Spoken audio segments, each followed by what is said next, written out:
그렇구나. 속보가 들어와 있는데요. 서울고검이 김건희 씨의 도이치모터스 주가 조작 의혹 사건과 관련해서 재기 수사 결정을 내렸습니다. 반대로 명품백 수수와 관련된 항고는 기각했다는 소식이 들어와 있습니다. 어쨌든 김건희 씨와 관련된 수사는 이렇게 되고 앞서 의원님 설명해 주신 대로 문재인 전 대통령에 대한 수사 두 가지가 동시다발로 이게 진행이 되고 있어요. 그러니까 검찰의 사인은 어떻게 해석을 해야 됩니까? 아유, 사실은 일관된 사인은 아니죠. 막 그렇죠. 헷갈리는 거예요. 이게 헷갈려요. 예. 지금은 뭐 하자는 건지. 완전 춘추전국 시대거든. 검찰의 춘추전국 시대다. 예. 예. 왜냐하면 총장이나 서울중앙검사장이 스탠스가 그렇기 때문에 예. 그 예를 들어서 이미 지난 정권이 됐잖아요. 윤석열 정권은. 그렇습니다. 지난 정권에 대한 대대적인 수사를 팍 치고 나갈 수는 없어요. 네. 틀어막고 있으니까. 두 사람이 다 똑같은 입장이니까. 하지만 중간 간부들 입장에서는 내가 당신들하고 같이 죽을 수는 없어. 내가 왜 같이 죽어야 돼? 그러니까 중구난방인 거예요. 네. 그러니까 도이치모터스 야 이거를 어떻게 불기소하냐. 그러니까. 솔직히 예. 이거를 그냥 항고 기각했다가 내가 죽게 생겼다. 야. 그러니까 솔직히 그런 거지. 진짜 완전히 수사검사 빙의다. 야 이거 맞아요. 내가 맞고 죽겠다. 야. 우리가 네. 민주당이 사실 이재명 대표는 뭐 안 하고 싶을 수도 있어요. 네. 이재명 대표는 유력 대권 후보고 만약에 대통령이 된다면 시끄럽지 않게 그 협조해 주는 게 좋아요. 누구든. 네. 그런데 민주당이 그럴 수 있습니까? 예, 민주당은 특검할 거예요. 예. 김건희 관련해서.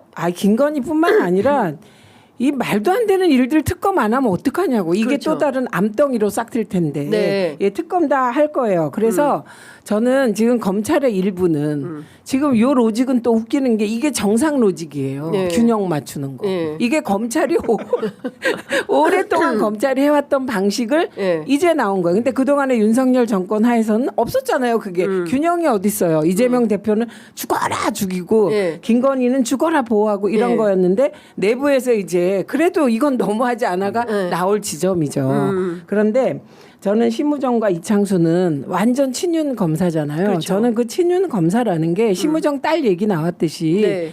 그 공동체가 공익 공동체가 아니잖아요. 그렇죠. 왜 같이 죽는 공동체이기 때문에 네. 그들은 영화에서 보면 빌런들이 중간에 착한 빌런 한 명도 없어요. 영화가 진짜 사실적이에요. 네. 예, 그래서 이퀄라이저 보시면 이퀄라이저의 장면 중에 3편에서 딱 하나 실수를 해요. 나의 덴젤 워싱턴이.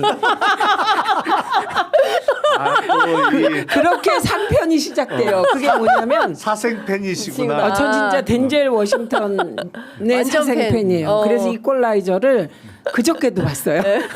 잠도 안 자고 봤어요. 네. 그런데 그 어떤 장면이 나오냐면 3편에서 네.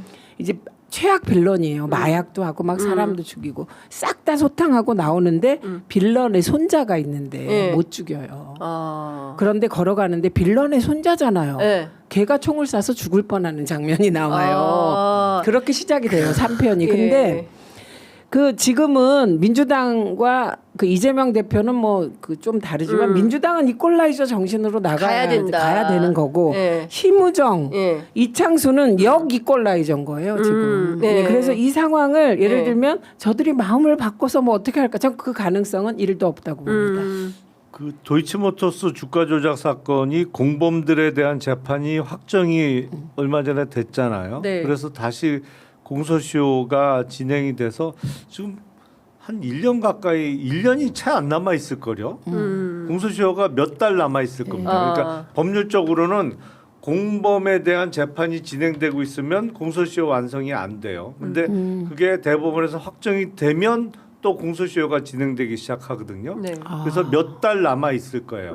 그 사건이. 근데 네. 그게 워낙 오래된 사건이잖아요. 그러니까 그 공소시효 완성은 절대 시키면 안 되는 거죠. 그 검사는 철칙이에요. 네. 자기가 사건 갖고 있다가 공소시효 완성되면 그건 사표 쓸 각오를 해야 돼. 그러니까 오늘 서울고검에서 재기수사 명령이 내려갔기 때문에 네. 바로 서울중앙지검의 주임검사가 정해져서 다시 배당이 될 거고 그 검사는 이 몇 달 안에는 결론을 내야 되는데 무혐의했는데 야 이거 잘못됐으니까 다시 수사해 네. 이런 의미로 재기수사 명령이 내려온 거란 말이에요. 그러니까 이거 하고 삼부 토건하고 아마 같이 수사가 되고 기소 단계에서는 두 개가 같이 기소될 가능성이 높네요. 그렇군요. 저게요. 예.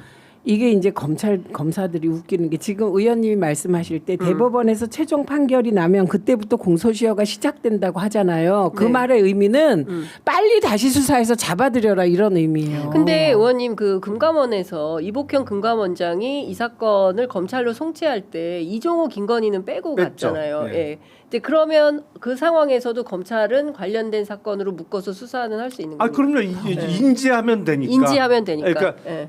증권선물위원회에서 고발이 들어갔는데 네. 피고발인에는 이종호 김건희는 빠져 있어요. 네. 물론 이제 삼부토건에 전사주, 현사주들이 포함되어 있습니다만 그 사건을 수사하다가 이게 이종호는 너무 명백하잖아 이게 그렇죠. 딱 까놓고 떨어져. 얘기해서 3부 내일 체크하라고 한 사람. 1부, 예. 2부, 3부. 예. 아 유상범 씨.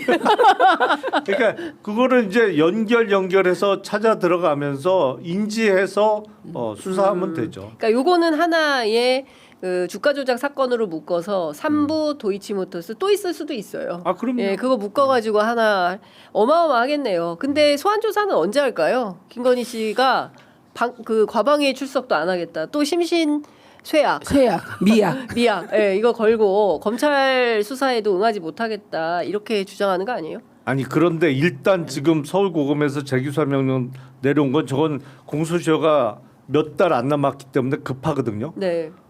그러니까 출석을 늦출 수는 없어요. 만약 그러다가 시효에 쫓기면 그 검사는 제명에 못 살아남지. 예. 저기 제가 직무유기로 고발하겠습니다. 아 직무유기로 고발. 직무유기죠 아, 그것은. 그렇죠. 예. 그러니까 조만간 소환할 수밖에 없는 상황인데요. 버티면 긴급 체포라도 잡으러 가야지. 잡으러 버티면 가야죠. 잡으러 가야죠. 버티면 아니, 체포영장. 길만 체포영장. 건너가면 되는데 뭐. 걸어가도 되는데. 걸어가죠 당연히. 차 타고 가는 게 더 오래 걸려요 거기는. 구교영 기자가 길 막혀서 걸어가는 게 빠르다고, 예, 자기 많이 걸어 다녔다고 얘기합니다. 그러니까 지금 임박한 것 같습니다. 민주당이 오늘 내란 김건희 특검 동시 발의해서 6월 처리 목표로 네. 진행하겠다라는 입장이 방금 나왔는데요. 말씀 주신 대로 특검이 이제 6월 3일에 대통령 선거가 끝나요. 그죠? 그러면 새 정부가 들어서요. 그러면 바로 그 주에 좀 해결할 수 있게 안 됩니까? 지금 바로 특검이 좀 지금으로선 국회 일정이 6월 5일에 잡혀 있고요. 6월 그리고 5일 예. 오. 매주 목요일 날 사실 본회의를. 그 다음 주에 또 잡혀 있고요. 있어요. 그거 협의하고 있는데 예. 어쨌든 제가 전에 듣기에는 저도 사실 급한 게 있어서 물어봤더니 네. 6월 5일 날 있다 뭐 그런 얘기를 들었습니다. 네. 그리고 곧 또 잡는다. 어. 그래서 이번에 민주당은 네. 응원봉과 촛불의 염원을 배반하지 않을 것이다. 진짜죠? 네. 아니 장윤성 기자님. 네. 제가 말한 것 중에 네. 틀린 거 없어요. 네. 저는 확약합니다. 네. 아니 왜냐하면 저희가 사실은 저도 2016년에 5달 동안 한 주도 쉬어본 적이 없어요. 그때 제가 너무 관노동을 해가지고 하여간 사내에서 문제도 됐었는데 그래도 된 게 없는 거예요. 5개월 그 고생을 했는데 그러니까 촛불 시민들이 이 배신감이 엄청나게 컸는데 이번에 응원봉 심지어 이번에는 10대, 20대, 30대 청년 학생들이에요. 그래서 이 친구들이 실망하면 이거 30년 가거든요. 아니 그 민주당 힘들어집니다. 아니 예, 근데 잘해야 됩니다. 저한테 이러면 하실 필요 없어요. 저는 아니 제가 지금 이 방송 보시는 민주당 국회의원분들한테 하는 거예요. 네, 예. 그러니까 사실은 민주당의 21대와 22대의 차이점이 뭔지를 예. 저는 과방위와 법사위가 정말 잘 보여줬다고 생각해요. 그러려면 준비를 얼마나 많이 그러니까요. 해야 됐겠어요. 예. 그리고 저는 지역에서 관변단체 분들이 저보고 왜 지역을 안 도냐고 하는데 저 관변단체 행사는 안 갑니다. 이 자리에서 다시 한번 선언합니다. 왜 안 가냐면 거기는 정말 관변 그리고 시장의 판이에요. 주민의 축제가 아니라 그래서 대신 주말에는 지역을 샅샅이 돕니다. 제가. 예. 그리고 그동안은 좀 제한적으로 돌았는데 이제 더 광범위하게 지역을 훑을 거거든요. 예. 대선도 있고 그렇기 예. 때문에 예, 예. 그런데 그 여론은 보수 진보 할 것 없이 싸그리 엎었으면 좋겠다예요 지금. 싸그리 예. 엎어라. 예. 예. 그게 그러면 남양주 갑지역이 화도수동 호평평내가 그러면 네. 막 진보적이냐? 호평평내는 좀 그런데 화도수동은 보수적인 지역이에요. 아. 그쪽에서도 마찬가지입니다. 예. 제가 마석장에 시간 날 때마다 가거든요. 예, 예. 그래야 시민분들 많이 볼 수 있어서. 근데 그분들의 얘기가 어쨌든 이번엔 좀 제대로 좀 확실히 정리 좀 하세요. 이거예요. 맞아요. 예. 예, 그래서 진짜 그렇습니다. 네, 그래서 민주당은 네, 저는 다음 대통령의 첫째 과제가 경제 안정이잖아요. 급하죠. 민생 안정이죠. 급해요. 이게 예. 급하잖아요. 그래서 좀 그 정부의 스탯은 다를 수 있다고 생각해요. 그런데 민주당은 경제 극복에 경제 위기 극복에 당연히 같이 가야 되고요. 그러나 민주당의 역할은 역사적인 역할은 따로 있다 이렇게 네, 봅니다. 그리고 이렇게 생각하는 의원이 다수예요. 예.